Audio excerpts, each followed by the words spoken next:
Intensity of frequency of rainfall நமக்கு increase ஆயிருக்கு. அப்ப சென்னைக்கான ஆபத்து அதிகமாக இருக்கிறது. ஹாலிடேஸ்னாலே அது நம்ம GT Holidays தான். South India's #1 travel brand. Telenum Homes 1 BHK villa at just 19 lakhs in Coimbatore.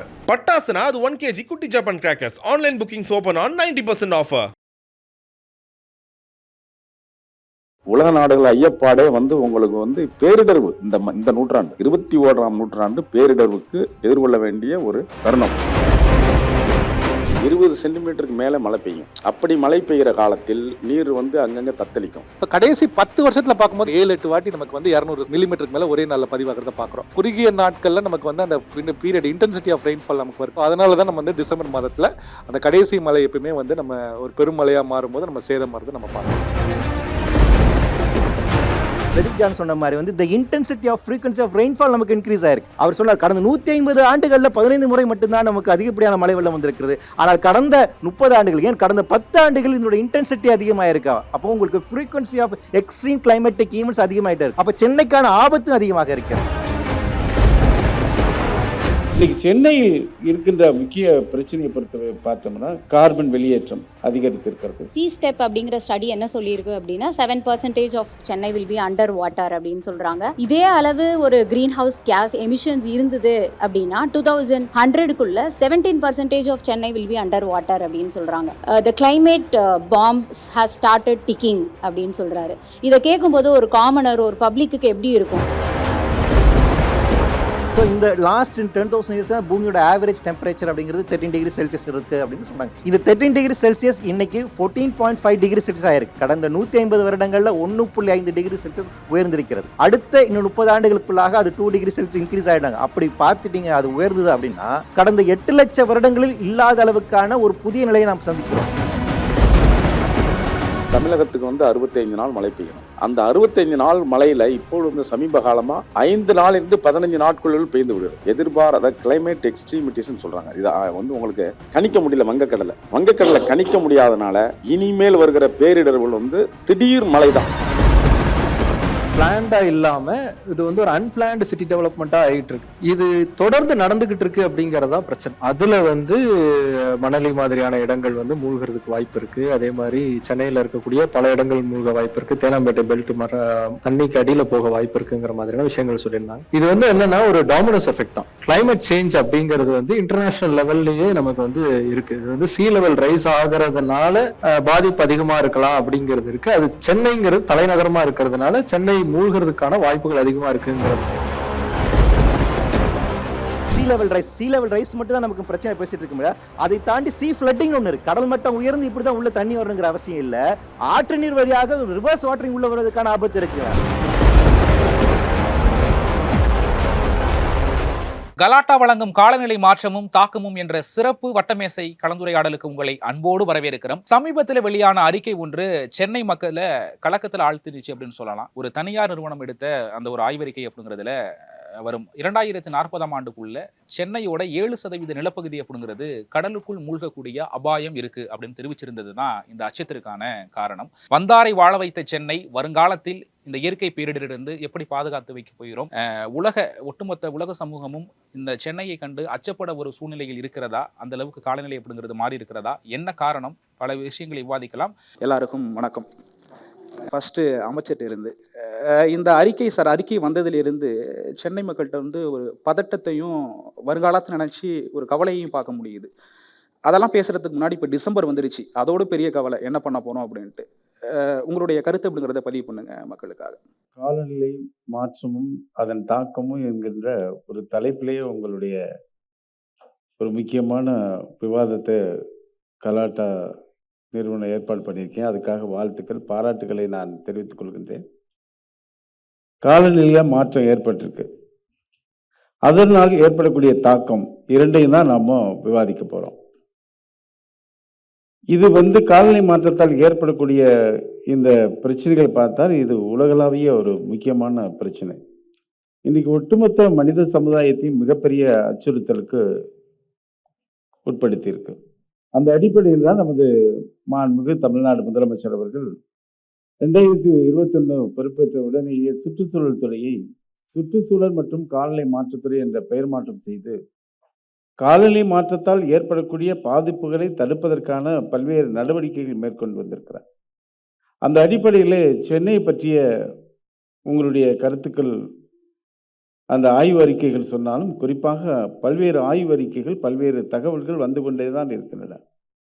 இன்னைக்கு சென்னையில் இருக்கின்ற முக்கிய பிரச்சனையை பொறுத்தவரை பார்த்தோம்னா, கார்பன் வெளியேற்றம் அதிகரித்திருக்கிறது. அது கடற்கரை ஓரம் பகுதி ரொம்ப குறைவான பகுதி. அதை நம்ம தடுக்கக்கூடிய வாய்ப்புகள்லாம் இருக்குது. அதற்கான நடவடிக்கைகளும் மேற்கொண்டு வருகிறோம். அதே மாதிரி உயர்மட்ட அளவில் முதலமைச்சர் தலைமையிலேயே ஒரு குழு அமைச்சிருக்கிறோம்.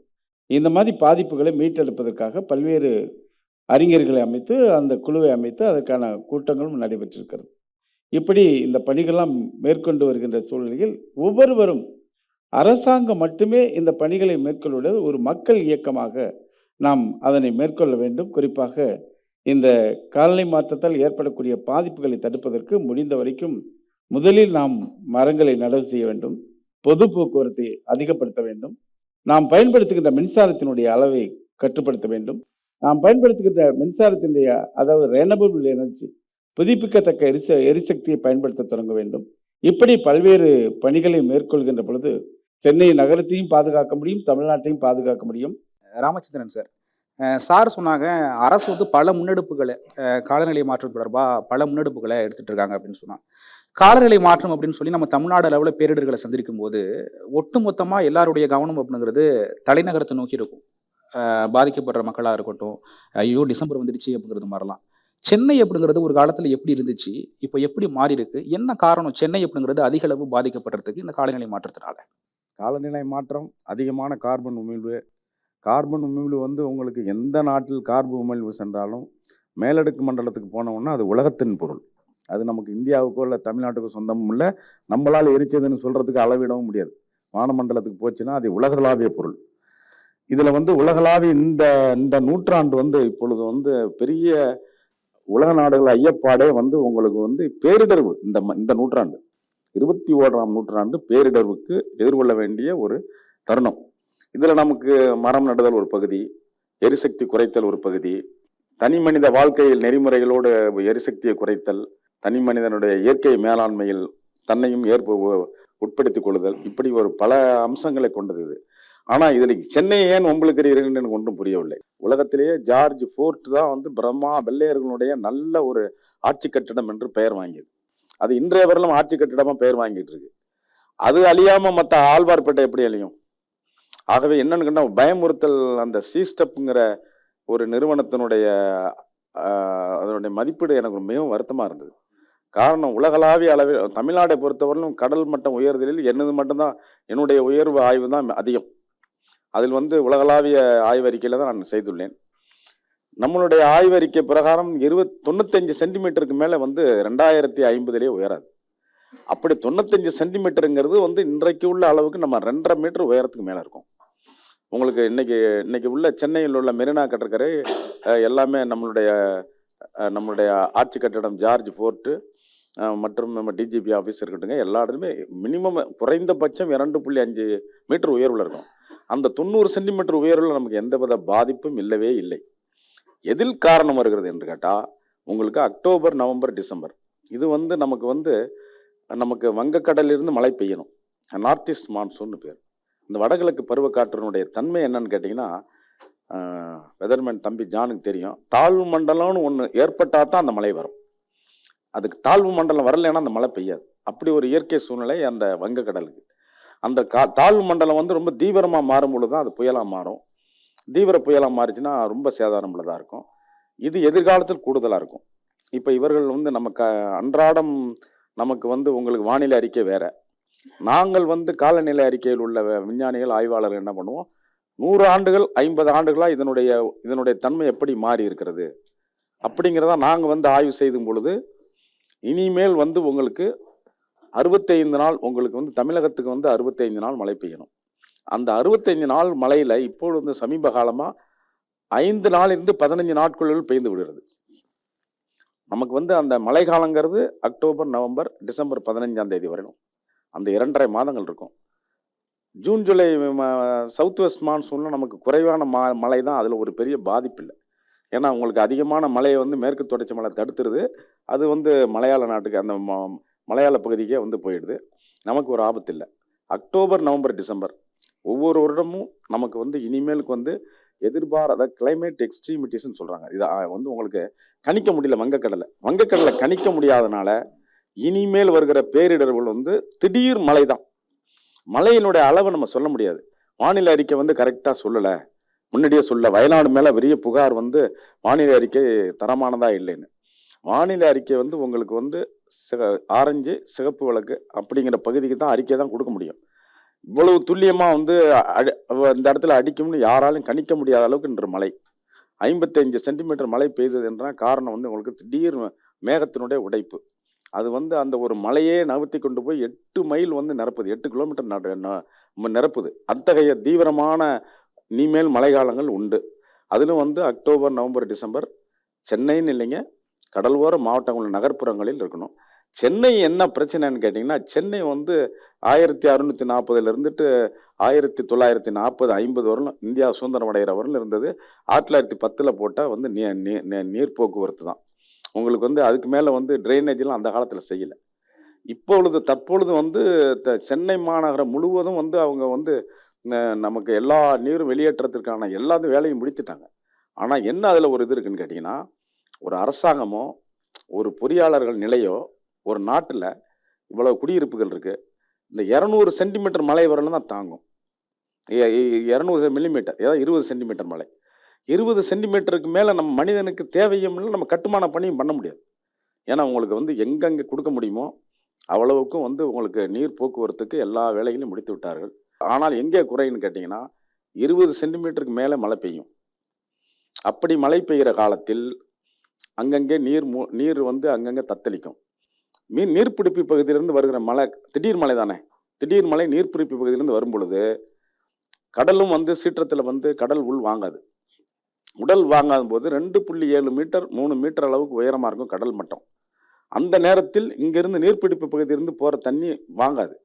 இதுக்கு இடையில சென்னைக்கு என்ன பிரச்சனைன்னு கேட்டிங்கன்னா, சென்னை மாநகரங்கிறது அந்த காலத்தில் வந்து 1000 விளக்கு பகுதியோடு சென்னை மாநகரம் முடிந்தது. அதற்கு பின் சையதுப்பேட்டை வருகிறது, அது சைதாப்பேட்டை என்று பொருள். தேனாம்பேட்டைங்கிறது வயல் நிலம், அதுவும் நகரமாகிறது. இதெல்லாம் நகரத்துக்குள்ள எல்லையாக இருந்தது. பின்னாளில் வந்து ஆலந்தூர்லேருந்து எல்லாமே ஊராட்சிகள் தான். ஆலந்தூர் ஊராட்சி, தாம்பரம் ஊராட்சி, இப்படி ஒவ்வொரு செம்பரப்பாக்கம் ஊராட்சி, இப்படி ஊராட்சிகளும் அப்புறம் மாநகராட்சி ஆகுது, நகராட்சி ஆகுது. அப்புறம் நம்ம மாநகராட்சிக்கு உட்பட்ட பகுதியாகி சென்னை பெருநகருக்கு இப்போ வந்துருச்சு. ஆனால் அன்றைய தேதிக்கு அவர்கள் கொடுத்த வந்து கட்டுமான பணிகளுக்கு உண்டான வாய்க்கால் வரத்துகள்லாம் போக்குவரத்து நெறிமுறைப்படுத்தாது. இப்பொழுது வந்து நெறிமுறைப்படுத்தாத ஒரு நகரத்தை நெறிமுறைப்படுத்த வேண்டியிருக்கிறது.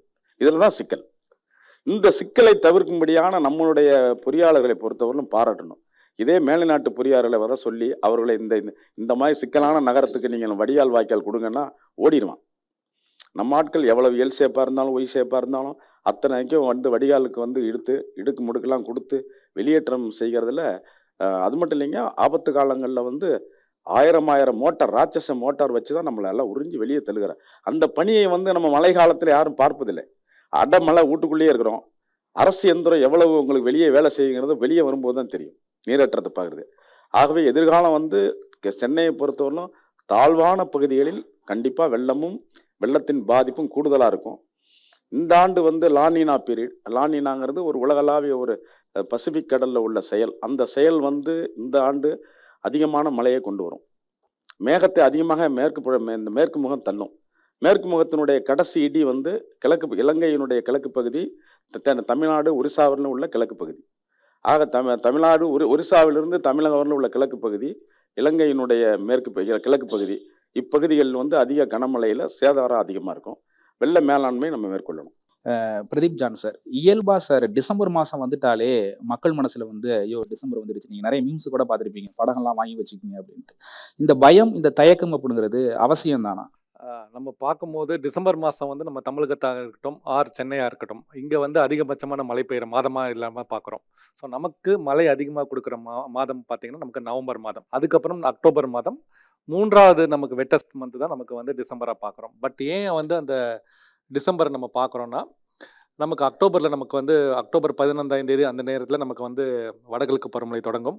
ஒரு ஒரு 10 நாள் எடுத்துக்கலாம். ஸோ அங்கே முதல் மழை பெய்துவிடும். அதுக்கப்புறம் நவம்பர் நம்ம வெட்டஸ்ட் மந்த்னு சொல்லியிருக்கோம். பொதுவாக நீங்கள் 2015 எடுத்துக்கிட்டாலும் சரி, 2023 எடுத்துக்கிட்டாலும் சரி. ஸோ அந்த ஒரு நல்ல மழை பெய்த பிறகு ஒரு சேச்சுரேஷன் பாயிண்ட், ஏன்னா ரன் ஆஃப் பேஸ் பண்ணி தான் எல்லாமே இருக்கிறது. ஸோ அந்த கடைசி மழை எப்போல்லாம் அந்த பெருமழையானது வந்து கடைசி மழையாக வருகிறதோ அப்போ வந்து அதோட சேதம் அதிகமாக இருக்கும். ஸோ அந்த நேரத்தில் பார்த்தீங்கன்னா நமக்கு ஏற்கனவே மழை பெஞ்சனால நீர்நிலைகள்லாம் வந்து பார்த்தீங்கன்னா நம்ம டேங்க்ஸ், டேம் எல்லாமே ஒரு ஃபுல் லெவலில் நம்ம இருக்கும். அப்போ வந்து நீங்கள் வந்து ஒரு அக்டோபர் மாதத்தில் வந்து கிட்டத்தட்ட ஒரு 20 சென்டிமீட்டர் மழை பெய்யறதும், அதே டிசம்பர் மாதத்துலேயே ஒரு 10 சென்டிமீட்டர் மழை பெய்யறதும் பார்த்தீங்கன்னா அந்த ரன் ஆஃப், ஏன்னா இந்த டைம் நீங்கள் அக்டோபரில் வந்து 20 சென்டிமீட்டர் மழை பெய்யும் போது அது ரன் ஆஃப் பார்த்தீங்கன்னா நமக்கு வந்து பூமி உள்கொண்டு நீங்கள் ஒரு 70% ரன் ஆஃப்னு சொல்லலாம். அதுவே நீங்கள் டிசம்பர் மாதம் போதும்போது நவம்பர் மாதத்தில் நல்ல மழை பெய்து கொண்டு இருந்தால் அந்த நேரத்தில் வந்து பார்த்தீங்கன்னா கிட்டத்தட்ட 95 to 100%. ஸோ மழை பெய்யுறது எல்லாமே நம்ம வந்து பெருக்கெடுத்து நம்ம நீர்நிலைகளுக்கோ இல்லை ரன் ஆஃப் அந்த மாதிரி தான் நம்ம வரதா பார்க்குறோம். ஸோ அதனால தான் நம்ம வந்து டிசம்பர் மாதத்தில் அந்த கடைசி மழை எப்பயுமே வந்து நம்ம ஒரு பெருமழையாக மாறும்போது நம்ம சேதம் வருது நம்ம பார்க்குறோம். இந்த பொழிவு அப்படிங்கிறது மழை பொழிவுங்கிறது இப்போ ரீசெண்டாக எந்த வருஷத்துலேருந்து அதிகரிச்சிருக்கு? இதுக்கு முன்னாடியிலேருந்து இப்படி தான் இருந்துச்சா இல்லை? இல்லை, நாம ட்ரெண்டு நம்ம பார்த்துருக்கோம். இப்போ நம்ம சார் சொல்லியிருந்தாரு, ப்ரொஃபஸர் சார், நமக்கு நம்ம ஏஷியாலே செகண்ட் ஓல்டஸ்ட் ஸ்டேஷன் நம்ம சென்னை எக்ஸாம்பிளாக எடுத்துக்கலாம். ஸோ 1813 நமக்கு மழைப்பதிவுகள் இருக்கிறது. அதுவே நமக்கு டெம்பரேச்சர் பொறுத்த வரைக்கும் 1796 நமக்கு டேட்டா இருக்குது. ஸோ 200 ஆண்டுகளுக்கான டேட்டா நம்மக்கிட்ட வந்து ரொம்ப டீட்டெயிலாக அவங்க வந்து பிரிட்டிஷர்ஸ் வந்து நமக்கு பதிவு வச்சுருக்காங்க. இப்போ பதிவு வைக்கிறதோட அந்த நேரத்தில் வந்து ரொம்ப ஒரு கரெக்ட்னஸோட வந்து பண்ணியிருக்கலாமே நம்ம சொல்லலாம். ஸோ அப்படி பார்க்கும்போது நமக்கு பெருமழை, இப்போ எல்லாருமே வந்து என்னென்னா ஒரு நாள் 20 சென்டிமீட்டர் மழை தெரிந்தாலே நமக்கு ஈஸியாக பழி போடுறது வந்து நம்ம நேச்சர் தான். ஏன்னா அங்கே கேள்வி கேட்குறது பதில் சொல்கிறதுக்கே இல்லை, இது காலநிலை மாற்றத்தினால மழை பெஞ்சிட்டு. இது இன்னொரு சைடில் நான் சொல்கிறேன். இப்போ 1857 வந்து பார்த்தீங்கன்னா இதே மாதிரி 550 மில்லிமீட்டர் மழை பெய்திருக்கிறது. 1846 500 மில்லிமீட்டர் சென்னையில் ஒரே நாளில், நான் சொல்கிறது 24 மணி நேரத்தில். நமக்கு 1943 பெருமழை வந்திருக்குது. 1976 நீங்கள் மணலி பகுதியிலலாம் பார்த்தீங்கன்னா ஆர்மிலாம் வந்து, அதுதான் அந்த இண்டஸ்ட்ரியேஷன், அப்போ பெரிய வார்மிங்லாம் கிடையாது.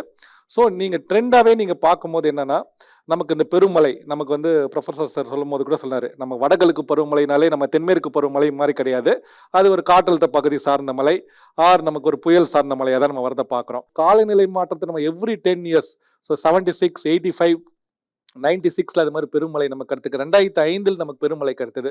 2015 ஒரு பெருமழை கிடைத்தது. 10 years கேப்ன்றது வந்து இப்போ லாஸ்ட் இதாக பார்த்தீங்கன்னா நமக்கு 2021 அப்புறம் 2023 பார்க்குறோம். இந்த இன்னொரு டேட்டா பார்க்கும்போது 200 வருஷத்தில் பார்க்கும்போது இந்த ஒரு நாள் 200 மழை அப்படின்ற நம்ம லார்ஜ் டேட்டா செட் வச்சு பார்க்கும்போது அந்த கடைசி 150 வருஷத்தில் பார்த்தீங்கன்னா நம்ம கிட்டத்தட்ட 2000 வரைக்கும் எடுத்துக்கலாம். 1813 2000 வரைக்கும் எடுத்துக்கலாம். நமக்கு 15 தடவை தான் நமக்கு வந்து 200 மில்லிமீட்டர் மேலே ஒரு நல்ல மழை எடுத்துக்கிறத பார்க்குறோம்.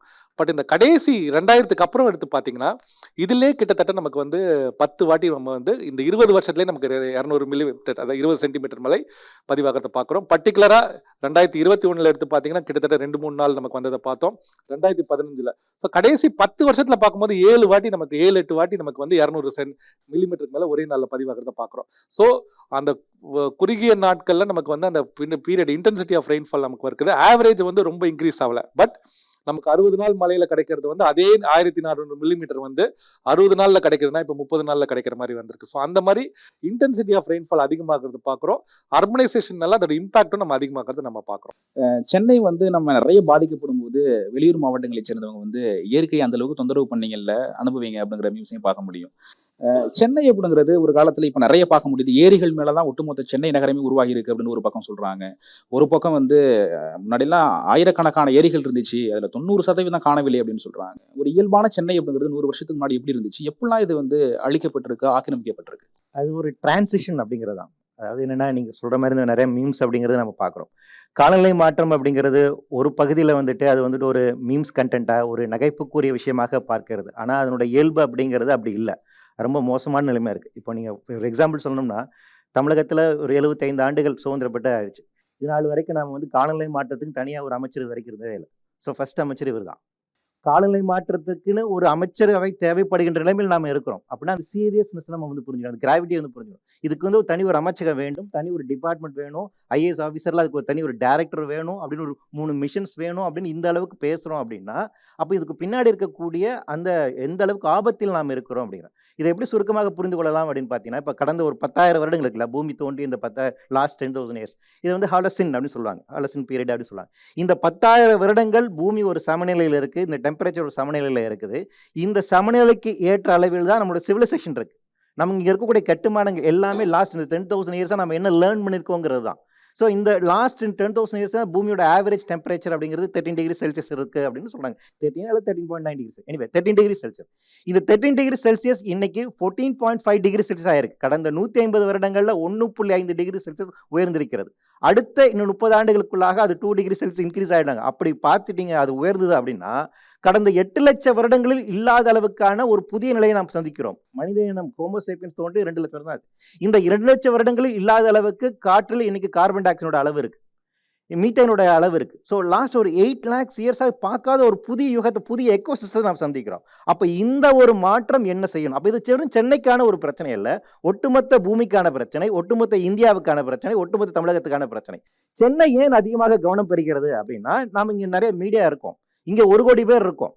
ஸோ இங்கே இவ்வளோ ஒரு சின்ன டிஸ்டர்பன்ஸ்னால் அது எளிமையாக செய்தியாகாது, அது பரபரப்பாக பேசப்படுகின்றது. அப்போ சென்னைக்கான ஆபத்தும் அதிகமாக இருக்கிறது. ப்ரொஃபஸர் சொன்ன மாதிரி நம்ம ரொம்ப ஒரு அன்பிளான்டான ஒரு சிட்டியாக டெவலப் ஆயிருக்கு. இது வந்து என்னன்னா கடந்த ஒரு 400 வருடங்களாக தொடர்ச்சியாக மேற்கொள்ளப்பட்ட ஒரு பெரிய ஒரு மாற்றம். அது பிரிட்டிஷ் பீரியட்ல இருந்து 1910 நமக்கு பிளானிங் ஆக்ட் அப்படின்னு ஆரம்பிக்குது. அதற்கு பின்பாக 1970 town and country planning act கொண்டு வராங்க. அப்போ சென்னையினுடைய வடிவமைப்பு 2 மாஸ்டர் பிளான்லையும் நாம் எதிர்பார்த்ததை விட அதிகப்படியான கட்டுமானங்கள் வந்திருக்கு. அது ஃபர்ஸ்ட் மாஸ்டர் பிளான்லையும் சரி, செகண்ட் மாஸ்டர் பிளான்லையும் சரி, சென்னை எப்படி வடிவமைக்க வேண்டும் ஒரு திட்டம் இருந்துச்சுங்களா, அது மீறி தான் இங்கே வந்திருக்கு. அப்போ இந்த மாற்றம் அப்படி என்னன்னா, உங்களுக்கு 60s 70s வந்து அர்பனைசேஷன் வந்து ப்ரோக்ரெசிவான விஷயமா பார்க்கப்படுது. சோவியத் யூனியனோட இன்ஃப்ளூயன்ஸ் நமக்கு இருந்துச்சு. நகர்மயமாக்குதல் அப்படிங்கிறது புதிய ஒரு ப்ரோக்ரெசிவ் முன்னேற்றம் பார்க்கப்பட்டுச்சு. ஸோ அதனோட காரணமாக இருந்தது. அப்போ அன்னைக்கு நமக்கு இந்த எக்கோசிஸ்டம் குறித்தான சரியான புரிதல் இல்லை. அதனால நம்ம கம்ப்ளீட்டாக இந்த எக்கோசிஸ்டத்தை டிஸ்ட்ராய் பண்ணி அப்போ இருந்த நீர்நிலைகள் எல்லாம் அழித்து விட்டு இந்த கட்டுமானங்கள் வந்துச்சு. ஆனால் இன்னைக்கு காலநிலை மாற்றம் அப்படிங்கிறது புதிய யதார்த்தமாக இருக்குது. அப்ப இந்த புதிய யதார்த்தத்துக்கு இப்போ மிச்சம் மீது இருக்கக்கூடிய இந்த நீர்நிலைகளை பாதுகாத்து கொண்டு நம்முடைய கட்டமைப்புகளை எப்படி கொண்டு வரோம், எப்படி நம்ம சரி செய்ய போறோம், எப்படி எதிர்காலத்தை சந்திக்க போகிறோம். இப்போ மழை மட்டும் தான் பேசுறோம், சென்னைக்கான ஆபத்து அப்படின்னா அர்பன் ஃப்ளட்டிங் மட்டும் தான் பேசுறோம். ஆனா ஹீட் வேவ்ஸ் அதோட பெரிய 10 மாசம் நமக்கு இனிமேல் வந்து வெயில் தான் அதிகமா இருக்க போகுது. அதுல 3 மாசம் வெயில் ரொம்ப கொடூரமாக இருக்க போகுதுன்னு தான் சொல்ல போறாங்க. அப்போ இதை எப்படி எதிர்கொள்ள போகிறோம்? அதாவது இயற்கையாக இருக்கக்கூடிய இயற்கை அங்கங்களை பாதுகாப்பதன் மூலமாக பாதிப்புகளை குறைப்பது. அது ஃபர்ஸ்ட் நமக்கு நீர்நிலை வருது, வெட்லாண்ட்ஸ் வருது, காடுகள் வருது. அப்போ இந்த மாதிரி கிரீனரி சார்ந்து இருக்கக்கூடிய அக்ரிகல்ச்சர் லேண்ட்ஸ் இருக்கு. அப்போ இந்த மாதிரி பசுமை சார்ந்து இருக்கக்கூடிய பரப்புகள், இவற்றை எப்படி பாதுகாப்பது? அப்போ சென்னையில் இன்னும் மீதி இருக்கக்கூடியது. சென்னையில் நாம் ஆல்ரெடி நிறைய இழந்து விட்டோம், அதை நாம் ஒத்துக்கொள்வோம், இழந்து விட்டோம். இப்போ புதிதாக என்ன செய்ய போறோம்? எதை மீட்டு உருவாக்கம் செய்ய வேண்டியது தேவை இருக்கு. அப்போ அதை நாம் கண்டறிய வேண்டிய ஒரு தேவை இருக்கு. அப்போ சென்னைக்கு ஏற்கனவே இருக்கக்கூடிய எக்கோ சென்சிட்டிவ் ஜோன்ஸ் ஆல்ரெடி நம்ம ஐடென்டிஃபை பண்ணியிருக்கோம். செகண்ட் மாஸ்டர் பிளான்ல வந்து பாத்தீங்கன்னா உங்களுக்கு பள்ளிக்கரணை ஏரியா அப்படிங்கிறது இருக்கு, கோஸ்டல் ரீஜன்ஸ் அப்படிங்கிறது இருக்கு, கோஃபினர் ரீஜன்ஸ் அப்படிங்கிறது, வாட்டர் கேட்ச்மெண்ட் ஏரியாஸ் இருக்கு, ரெட் ஹில்ஸ் போன்ற பகுதியெல்லாம் இருக்கு. அப்போ எக்கோ சென்சிட்டிவ் ஜோன் அப்படிங்கிறது ஆல்ரெடி நாம சென்னைக்கு கண்டறிந்து வைத்திருக்கிறோம். இப்போ ஏற்கனவே கண்டறிந்திருக்கக்கூடிய இந்த பகுதிகளை எப்படி பாதுகாப்பது? அப்போ 3ஆம் மாஸ்டர் பிளான் நம்ம வருகின்ற போது நமக்கு என்ன இருக்குன்னா, எக்கோ சென்சிட்டிவ் ஜோன் அப்படிங்கிறது நோ டெவலப்மெண்ட் ஜோனா அறிவிக்கணும். இப்போ எப்படி வந்து வெஸ்டர்ன் காட்ஸை பொறுத்த வரைக்கும் கேரளா வயநாடு அந்த பிரச்சனை வந்த போது காட்கில் கமிட்டி 10 வருஷத்துக்கு முன்னாடி வந்தது, 2011 அவர் சொன்னது. அவர் என்ன சொன்னார்? வந்து நோ டெவலப்மெண்ட் ஜோனா அறிவிங்க, ஒரு குறிப்பிட்ட ஏரியாவை மட்டும், ஒட்டுமொத்த வெஸ்டர்ன் காட்ஸுமே ப்ரொடெக்டட் ஏரியாவா நீங்க சொல்லணும். அதுல எக்கோ சென்சிட்டிவ் ஜோன் 1 கேட்டகரியா கொண்டு வந்து அதை நோ டெவலப்மெண்ட் ஜோனா அறிவிங்க, மீதி இருக்கக்கூடிய இடங்கள்ல நீங்க உங்களுக்கு கட்டுமானங்கள் கொண்டு வாங்குறது அவர் ஃபர்ஸ்ட் ரெக்கமெண்டேஷன். அதை நம்ம இன்னைக்கு வரைக்கும் அமல்படுத்தலாம். அதோட பாதிப்பை நம்ம வந்து பார்க்கிறோம். அப்ப நாம அதே தான் இங்கே கேட்கிறோம். சென்னைக்கான எக்கோ சென்சிட்டிவ் ஜோனை நம்ம கண்டறிய வேண்டும். அந்த எக்கோ சென்சிட்டிவ் ஜோனை பாதுகாக்கப்பட்ட பகுதியாக நம்ம எப்படி கொண்டு வருவது அப்படிங்கிறது, இது வந்து நமக்கு நேச்சுரல் பேரியர்ஸாக நமக்கு செயல்படுகின்றது. நம்ம பிரதீப் ஜான் சொன்ன மாதிரி வந்து the intensity of frequency of rainfall நமக்கு இன்க்ரீஸ் ஆயிருக்கு. அவர் சொன்னார், கடந்த 150 ஆண்டுகள்ல 15 முறை மட்டும்தான் நமக்கு அதிகப்படியான மழை வெள்ளம் வந்திருக்கிறது. ஆனால் கடந்த 30 ஆண்டுகள், ஏன் கடந்த 10 ஆண்டுகள் இதோட இன்டென்சிட்டி அதிகமாக இருக்கா? அப்போ உங்களுக்கு frequency of extreme climatic events அதிகமாயிட்டே இருக்கு. எதிர்காலத்தில் இப்படியான பாதிப்புகள் தான் உங்களுக்கு அதிகமாக போகிறது. அப்போ இதை ஆன்டிசிபேட் பண்ணி நம்மளுடைய கட்டமைப்புகளை மாற்றி அமைக்க வேண்டிய ஒரு தேவை இருக்கின்றது. அது ரொம்ப முக்கியமான விஷயம் என்னன்னா, தற்போது இருக்கக்கூடிய நில அமைப்புகள் 30 முதல் 40% அந்த எக்கோசிஸ்டத்தை அப்படியே ப்ரொடெக்ட் பண்ணுங்க அப்படின்னு IPCC சொல்றாங்க. இதை நம்ம புதுசா செய்ய வேண்டிய தேவையில்லை. ஏற்கனவே நம்மளுடைய லேண்ட் அக்விசிஷன் ஆக்டாக இருக்கட்டும், இல்ல தமிழகத்தில் இருக்கக்கூடிய வாட்டர் பாடி ப்ரொடெக்ஷன் ஆக்டாக இருக்கட்டும், இல்ல ஏர் ஆக்டாக இருக்கட்டும், வாட்டர் ஆக்டாக இருக்கும், இன்னொரு ப்ரொடெக்ஷன் ஆக்டாக இருக்கட்டும், இப்படி ஏற்கனவே இருக்கக்கூடிய சட்டங்கள் இருக்கு. அதுல இடங்களை நாம் கண்டறிஞ்சு வச்சிருக்கோம், எக்கோ சென்சிட்டிவ் ஜோனை கண்டறிந்து வச்சிருக்கோம். அப்ப இந்த இடங்கள்ல அடுத்து நம்ம கட்டுமானங்கள் நிச்சயமா வேணும், அர்பனைசேஷன் நமக்கு நிச்சயமா வேணும், மக்களுக்கெல்லாம் வீடு நம்ம கொடுத்ததாக வேணும், ரோடு நிச்சயம் நம்ம போட்டுதாக வேணும்.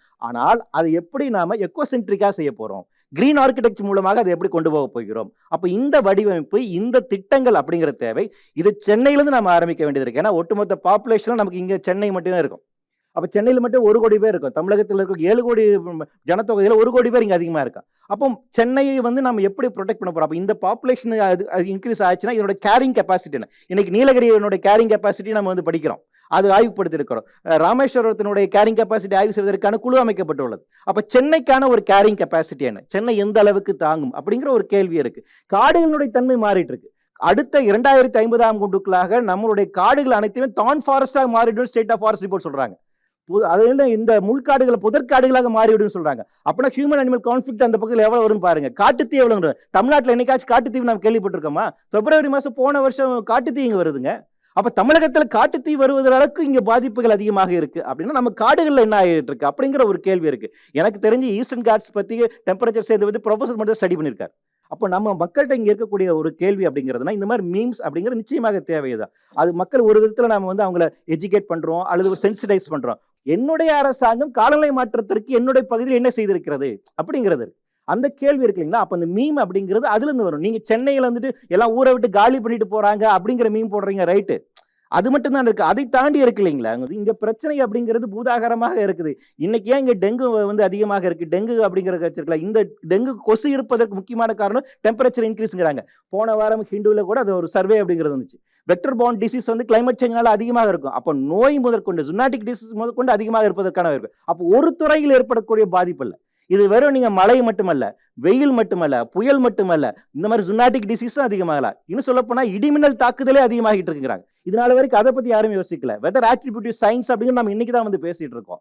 இது குறித்தான டிபார்ட்மெண்ட் ப்ரொஃபஸர் அவர்கள் அண்ணா யூனிவர்சிட்டியில் கிளைமேட் ஸ்டுடியோ கொண்டு வர முக்கியமான காரணமாக இருந்தார்.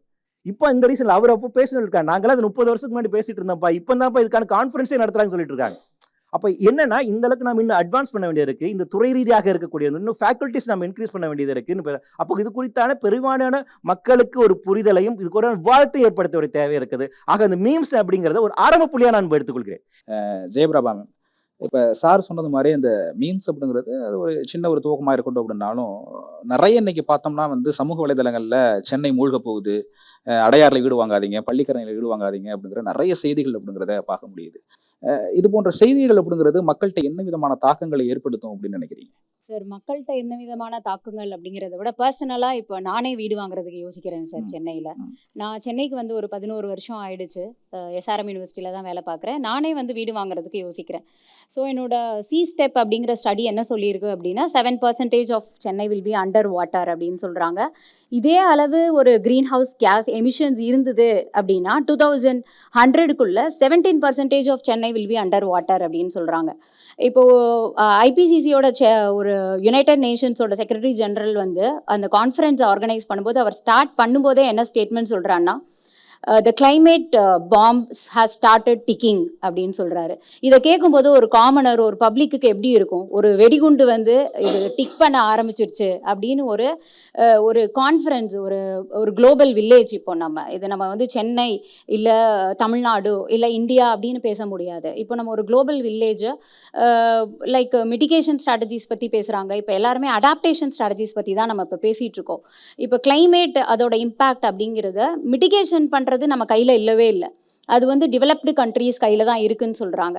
இப்போ சென்னை ஃபார் எக்ஸாம்பிள் எடுத்துக்கும்போது அதோட ரெயின் பேட்டர்ன் பார்க்கும்போது இப்போ January and February winter rain, March April May வந்து summer rain, and then June July August September south west monsoon, and October November December வந்து நார்த் ஈஸ்ட் மன்சூன். இதுதான் நம்மளோட சென்னையோட ரெயின் பேட்டர்ன்.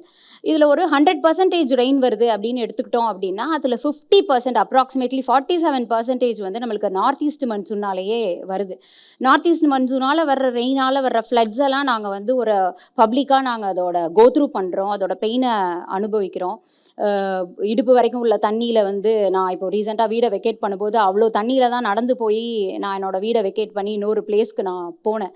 ஸோ அது விசிபிளாக கண்ணுக்கு தெரியும் போது ஒரு கண்ணுக்கு எட்டின தூரம் வரைக்கும் எங்களுக்கு டார்க்னஸ் தான் தெரியுது. ஸோ கிளைமேட் சேஞ்ச் வந்து ரொம்ப எவிடெண்ட்டாக கண்ணுக்கு முன்னாடி தெரியுது. அது இல்லை அப்படின்னு சொல்கிற ஸ்டேட்மெண்ட்டை ஒத்துக்க முடியல. ஸோ அந்த கான்ஃபரன்ஸ் ஐபிசிசி சொல்கிறதோ இல்லை யுனைடெட் நேஷன்ஸ்லேருந்து அதோட இம்பார்ட்டன்ஸை அவங்க சொல்லும் போதோ இதில் வந்து 100% உண்மை இருக்குது, இல்லை ஸ்டெப்போட ஆர்குமெண்ட்ஸ்லையுமே ஒரு 100% உண்மை இருக்குது அப்படிங்கிறது தான் நாங்கள் ஸ்டடி பண்ணும்போது டேட்டா எங்களுக்கு சொல்கிற மாதிரி ஒரு பப்ளிக்கு எங்களுக்கு கண்ணுக்கு முன்னாடி இருக்கிற அவைலபிள் டேட்டாவை படிக்கும்போது அதை தான் கன்வே பண்ணுது. ஸோ அந்த ஃபியர் ஃபேக்டர் வந்து கட்டாயமாக இருக்குது அஸ் அன் இண்டிவிஜுவல் ஒரு சிட்டிசனாக. சார் நீங்கள் சொல்லுங்கள். இப்போது இந்த வருஷம் சொல்லும்போது 2015 அப்புறம் பெருவெள்ளம் ஏற்பட்டதுக்கு அப்புறம் இந்த வருஷம் அதே மாதிரி ஏற்பட போகுது, இந்த வருஷம் 2015 சந்திச்சதோட ரொம்ப மோசமாக சந்திக்க போகிறோம் அப்படின்னு நிறைய பேசுகிறது அப்படிங்கிறத பார்க்க முடியுது. இதெல்லாம் வந்து ஒரு விதத்தில் பார்க்க போனால் ஒரு விழிப்புணர்வு அதுக்கு முன்னாடி நம்ம தயாராகிக்கணும் அப்படிங்கிறது மாதிரி எடுத்துக்கொள்ளப்படுதா, இல்லை ஒரு மக்கள்கிட்ட வந்து இன்னும் ஒரு அச்சத்தை அதிகப்படுத்துறதா பார்க்கப்படுதா? பொதுவாக வந்து இந்த டிசம்பர் மாதத்தில் பேசக்கூடிய டாபிக் தான் இது. நீங்கள் வந்து 2024 இருக்கும், 23 அதே ஒரு விஷயங்கள் தான் வந்துச்சு. 2023 ஆண்டில் பேசும்போது அதை சொன்னாங்க, 2022 ஆண்டும் பேசினாங்க.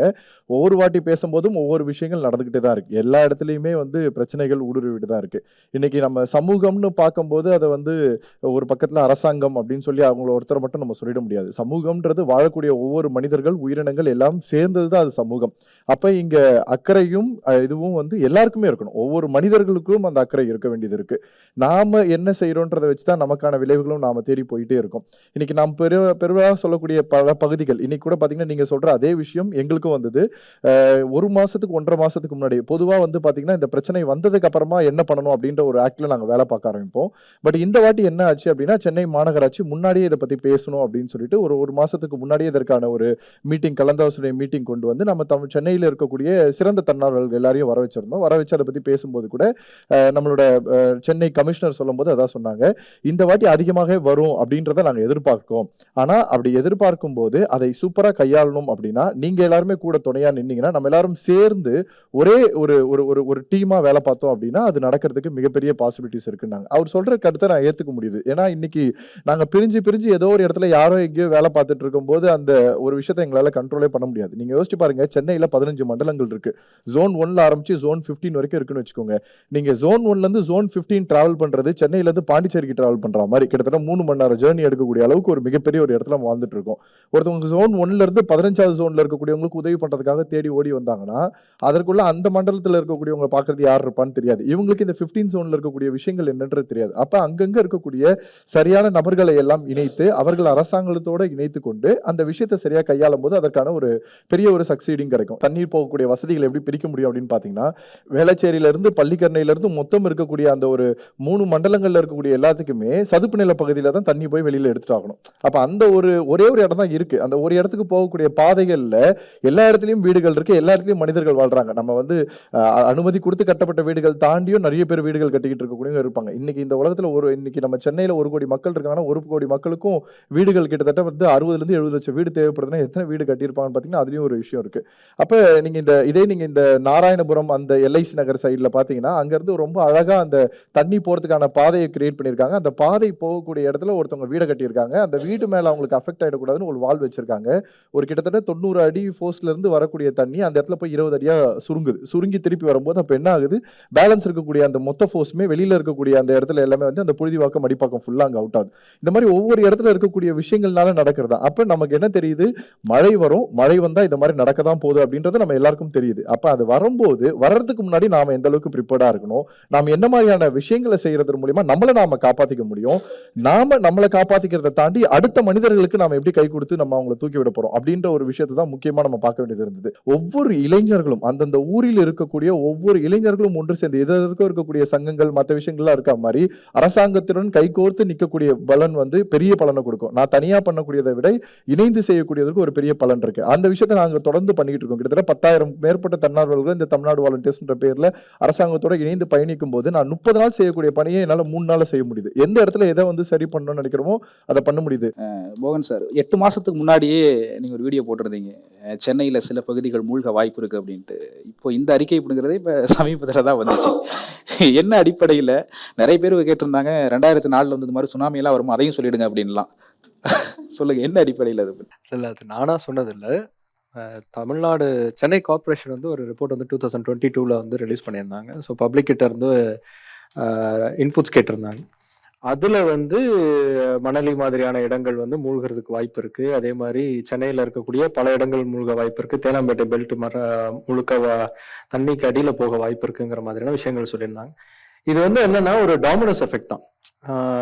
கிளைமேட் சேஞ்ச் அப்படிங்கிறது வந்து இன்டர்நேஷ்னல் லெவல்லையே நமக்கு வந்து இருக்குது. இது வந்து சீ லெவல் ரைஸ் ஆகிறதுனால பாதிப்பு அதிகமா இருக்கலாம் அப்படிங்கிறது இருக்கு. அது சென்னைங்கிறது தலைநகரமா இருக்கிறதுனால சென்னை மூழ்கிறதுக்கான வாய்ப்புகள் அதிகமா இருக்குங்கிறத வந்து அவங்க மென்ஷன் பண்ணியிருந்தாங்க.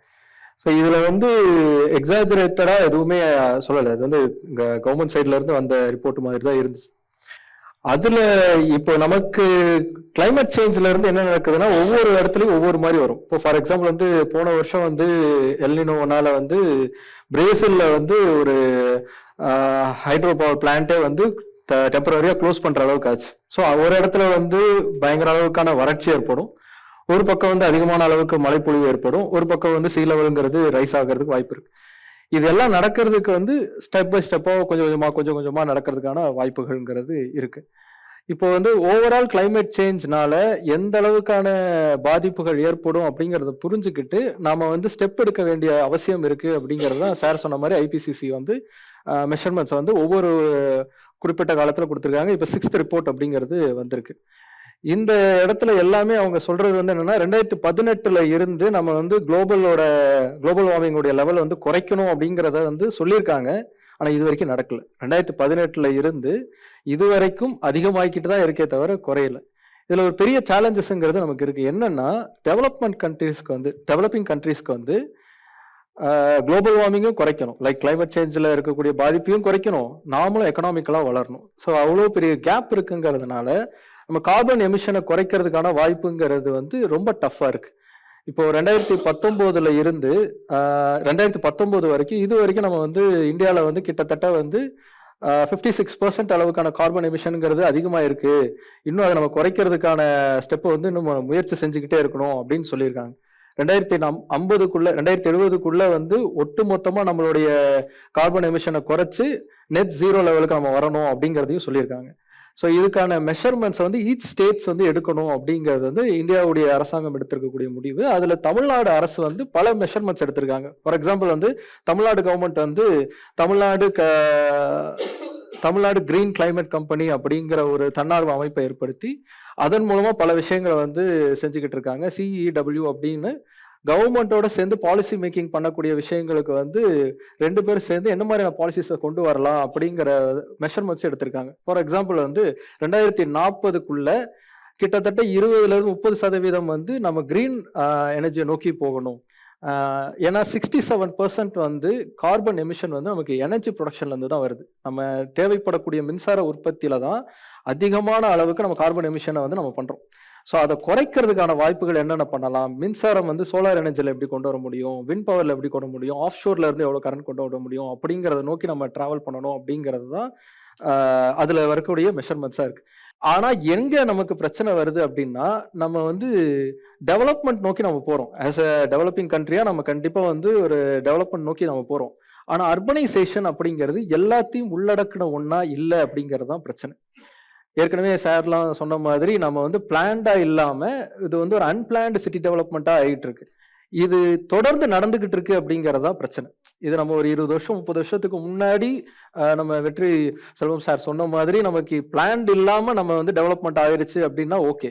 இப்போ நமக்கு அதற்கான தெளிவுங்கிறது நமக்கு வந்திருக்கு. தமிழ்நாடு கவர்மெண்ட்ல இருந்து சார் தனியா ஒரு அமைச்சரை வந்து நமக்கு நியமிச்சு அதற்கான செயல்பாடுங்கிறது வந்திருக்கு. அப்படி இருந்தும் நம்ம சிட்டி டெவலப்மெண்ட் போகும்போது எப்படி இருக்குன்னா நேரடியா வாட்டர் பாடிஸ்ல தான் நமக்கு டெவலப்மெண்ட்ங்கிறது அதிகமா நடக்குது. அதை கண்ட்ரோல் பண்றதுக்கான மெஷர்மெண்ட்ஸுங்கிறது நம்ம செய்யறதே கிடையாது. இப்போ கூட நம்ம ஒவ்வொரு சென்னைக்கு வந்து அதிகமா பாப்புலேஷன் அதிகமாக குடியிருப்புகளும் அதிகமாகிட்டே இருக்கு. ஆனா அந்த குடியிருப்புகள் எல்லாமே பிளான்ட் அர்பன் டெவலப்மெண்ட்டா இல்லை. அதாவது சுற்றுச்சூழலை சார்ந்து எப்படி இருக்கணும், வாட்டர் மேனேஜ்மெண்ட் எப்படி இருக்கணும், என்னென்ன பண்ணணும் அப்படிங்கிறதை நோக்கி ஒரு லே அவுட்டுங்கிறத போடாம கூட்டம் அதிகமாக வாட்டர் பாடிஸ் என்க்ரோச்மெண்ட் நடக்குது. அந்த என்க்ரோச்மெண்ட்ல வந்து அதுக்கப்புறமா லே அவுட்டுங்கிறது நடக்குது, அதுக்கப்புறமா அதுக்கு அப்ரூவலுங்கிறது நடக்குது. இல்லைன்னா கவர்மெண்ட் சைட்ல இருந்தே கண்ட்ரோல் பண்ண முடியல, அதனால நம்ம ஒரு குடியிருப்பு ஏற்படுத்தணும் அப்படின்னா அதுக்கு உடனே ஒரு வாட்டர் பாடியில கை வைக்கிறதுங்கிறது நடக்குது. தமிழ்நாடு ஹவுசிங் போர்டு சைட்ல இருந்தே நமக்கு வந்து நிறைய வாட்டர் பாடிஸ்ல வந்து குடியிருப்பு கன்ஸ்ட்ரக்ஷன் நடந்ததெல்லாம் இருக்கு. இப்பவும் அதற்கான வாய்ப்புகள்ங்கிறது இருக்கு. அதை தவிர்க்கிறதுக்கான மெத்தடா நம்ம வந்து உருவாக்கணும். எல்லா டெவலப்மெண்ட்டும் சுற்றுச்சூழல் சார்ந்து இருக்கக்கூடிய விஷயமா இருந்தால் ஒழிய இது நடக்கிறதுக்கான வாய்ப்புகள் ரொம்ப குறைவு.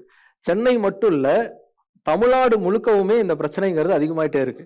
85% இந்தியா முழுக்கவுமே 85% பேர் சுற்றுச்சூழல் பாதிப்புனால மைக்ரேட் ஆயிட்டு இருக்காங்க. ஒன்று வெள்ளத்தினாலேயோ இல்லை பயங்கரமான வறட்சினாலேயோ மற்ற மாவட்டங்களுக்கு மற்ற மாநிலங்களுக்கு நகர்ந்துகிட்டு இருக்காங்க. அப்போ வரக்கூடிய மக்களுக்கு ஏற்ற மாதிரியான டெவலப்மெண்ட்டுங்கிறதும் இங்க இல்லை. அதன் காரணமாக தான் வாட்டர் பாடிஸ்ல நம்ம அதிகமா கை வைக்கும் போது, ஏன்னா நீர் மேலாண்மைங்கிறத நம்ம சுத்தமா விட்டுட்டு போய்கிட்டே இருக்கும்போது அதனாலையும் நமக்கு பெரிய அளவுக்கான வெள்ள பாதிப்புகள் மாதிரியான பிரச்சனைகள் ஏற்படுது. அதுதான் இப்ப நம்ம அதிகமா பாக்குறது, இந்த ஊர்ல வெள்ளம் அந்த ஊர்ல வெள்ளம் அப்படிங்கிற மாதிரியான விஷயங்கள் வர்றது எல்லாமே அதுதான். நாங்கள் பார்த்துருக்கோம், நிறைய களத்தில் போய் ஆய்வு பண்ணி வீடியோ போடுவீங்க. இப்போ சொன்னீங்க இந்த கவர்மெண்ட் டேட்டாவை வச்சு தான் நான் வீடியோ போட்டேன் அப்படின்னு. ஆனால் ஈஸியாக சொல்லிட்டு போயிடுறாங்க, வியூஸுக்காக என்னென்ன மாதிரியான டைட்டில் போடுறீங்க, என்ன சென்னை மூழ்க போகுது, என்ன சுனாமி வர போகுது, இந்த பகுதியெல்லாம் இனிமேல் இருக்காது தெரியுமா அப்படிங்கிற மாதிரிலாம் போடுறீங்க அப்படின்ட்டு. அதெல்லாம் பார்க்கும்போது ஒரு யூடியூபர் அப்படிங்கிறத கடந்து ஒரு இதெல்லாம் இவ்வளவு நேசிச்சு பண்ணும்போது இப்படி சொல்றது அப்படிங்கிறது அலட்சியத்தை ஏற்படுத்தும் போது எந்த மாதிரியான உணர்வை தருது? இல்ல, அது ஆஸ் எ யூடியூபராகவே நான் பதில் சொல்றேன். அப்படி போடுறது வந்து ரிசர்ச் பண்ணி போடுறவங்களுக்கு வந்து உண்மையில அது வந்து ஒரு பெரிய வழியா தராது. ஏன்னா பார்க்க வைக்கணும் அப்படிங்கிறது தான் எங்களுடைய மெயின் ரீசன். பார்க்க வைக்கணும்னா இந்த மாதிரியான கருத்து இருந்தால் தான் பார்க்க வைப்பாங்க. கலகம் அப்படிங்கிறது வந்து ஒரு நல்ல சொல்யூஷனை தரணும். நீங்கள் ஏற்கனவே வந்து மேடம் கிட்ட கேள்வி கேட்டீங்க, பயங்கரமாக அடையாறுலாம் மூழ்க போகுது, வீடு வாங்குறதுக்கே பயமா இருக்கு, என்ன பண்ணுவீங்க அப்படின்னு கேட்டீங்க இல்லையா? அந்த கேள்வி கூட நான் பதில் சொல்கிறேன். அடையாறு மாதிரியான இடங்கள்ல என்கரேஜ்மெண்ட் செஞ்சு அங்க வந்து வீடுகள் கட்டப்படுது அப்படின்னு நம்ம பார்க்கும்போது அந்த அவேர்னஸோட நம்ம வீடு வாங்கணும்னு யோசிக்கணும். இப்போ அவங்க சென்னையில வாங்குறதுக்கு தயங்குறாங்கன்னு இருக்கு இல்லையா? சென்னையில வாங்கலாம். எந்த இடத்துல வந்து வாட்டர் பாடி இல்லை, எந்த இடத்துல வந்து வாட்டர் பாடி இல்லாத இடம் இருக்கு, இல்லை அதுல சரியான பிளானிங் இருக்கா? இப்போ நிறைய லேஅவுட் போட்டுக்கிட்டு இருக்காங்க. செம்பரம்பாக்கம் ஏரி ஒட்டியே வந்து இப்போ லேஅவுட்டுங்கிறது வர ஆரம்பிச்சிருச்சு. அந்த லேஅவுட்ஸ்லாம் ப்ராப்பர் பிளானிங் இருக்கா, ஃபியூச்சரை நோக்கியான பிளானிங் இருக்கா அப்படிங்கிறது ஜட்ஜ் பண்ணிட்டு நம்ம வாங்குறதுக்கான ஒரு தெளிவு கிடைக்குங்கிறதுக்கான ஒரு விஷயமா தான் நாங்க அதை போடுறோம். Holidays-nale அது நம்ம GT Holidays தான், South India's #1 travel brand. Telenum Homes 1 BHK villa at just 19 lakhs in Coimbatore. பட்டாசுனா அது 1 kg குட்டி Japan crackers. Online bookings open on 90% offer.